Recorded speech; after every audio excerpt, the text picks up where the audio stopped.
3 generation 1 day afternoon నుంచి night వరకు మేము ముగ్గురం మాత్రమే సెలబ్రేట్ చేసుకున్నాం ఈ డేని. సో మెమరబుల్ గా ఉండాలి. నేను తర్వాత బెంగళూరు వెళ్ళిపోయిన తర్వాత ఇవి చూసుకుంటే ఆ మెమరీస్ అన్ని గుర్తు రావాలి కదా. సో మేమైతే యాక్చువల్ గా ప్లాన్ ఏం లేదు, ఏదో ఒకటి కొనాలి కాబట్టి టోరింగ్స్ కొనడానికి వెళ్ళాం అనమాట. ఫస్ట్ జీవాలో చూసాము, పెద్ద ఏం నచ్చలేదు. తర్వాత జిఆర్టీకి వచ్చాము. జిఆర్టీలో మంచిగా కాఫీ, బాదం మిల్క్ అన్ని తాగేసిన తర్వాత వి జ్యువెలరీ మార్ట్కి వెళ్ళాం. అక్కడైతే మమ్మీకి సెలెక్ట్ చేశారు, అక్కడ ఒకటి నచ్చింది.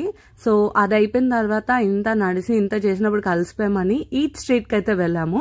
ఈట్ స్ట్రీట్లోని we had lot of food, stomach full అయిపోయింది. సో ఈ అంతా చేసినప్పుడు ఆవిష్ ఎక్కడున్నాడనే కదా మీ డౌట్. సో ఆవిష్ అయితే మా డాడీ దగ్గర ఉన్నాడు అనమాట.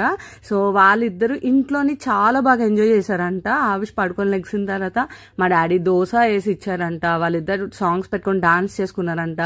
I couldn't capture. సో నేనుంటే అవన్నీ జరగవన్నమాట. సో మంచిగా డెజర్ట్స్ తో ఫినిష్ చేసుకొని ఇంకైతే మేము నైట్ ఇంటికి వచ్చేసాము. See you all in the next video. Bye.